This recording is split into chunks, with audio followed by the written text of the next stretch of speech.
Our chosen object for the HY329 video Gobbet was the statue in Westminster Square of Millicent Fawcett, the new namesake of this very building.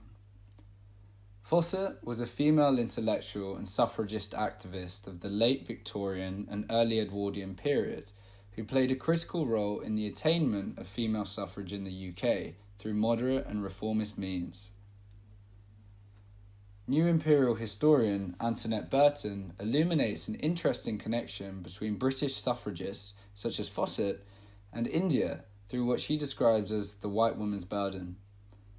In their push for equality, British feminists conjured up images of enslaved Oriental womanhood and argued that their liberation could only come at the hands of emancipated Anglo-Saxon women.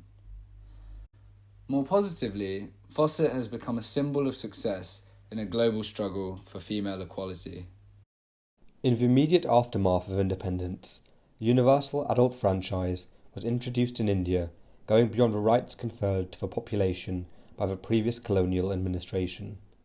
Most famously, Article 14 of the Indian Constitution proclaimed equality among all citizens before the law regardless of gender.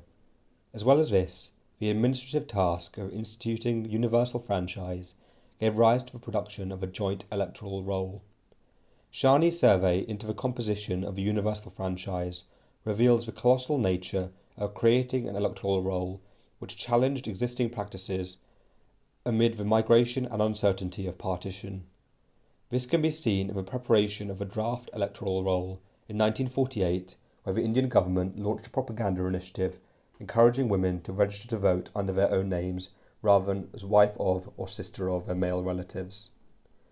While Fawcett became a global doyen of female emancipation, just as in the UK as in India, this did not lead to a great socio-economic change of norms for women.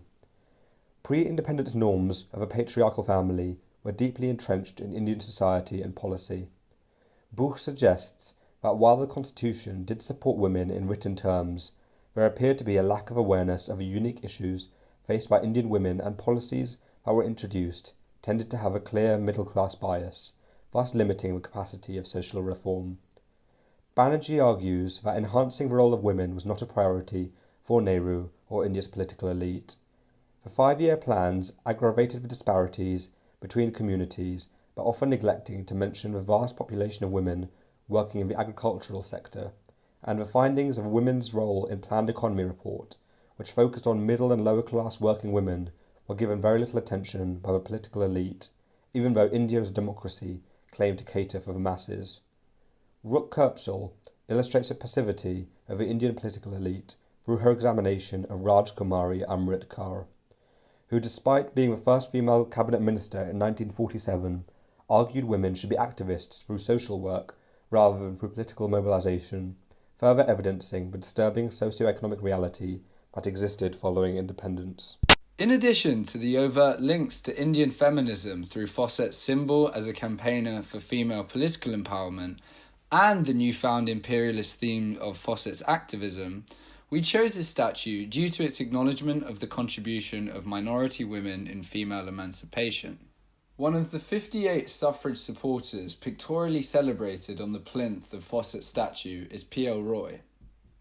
Having moved from India to the UK in 1901, Roy simultaneously fought for British and Indian female suffrage.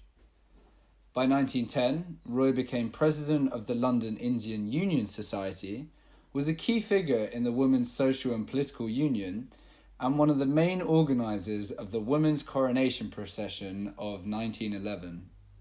While campaigning tirelessly for British female suffrage at WPSU events, she leveraged her influence to raise capital for the education of women in India, an issue noted by Payek as a key inhibitor to female socio-economic equality.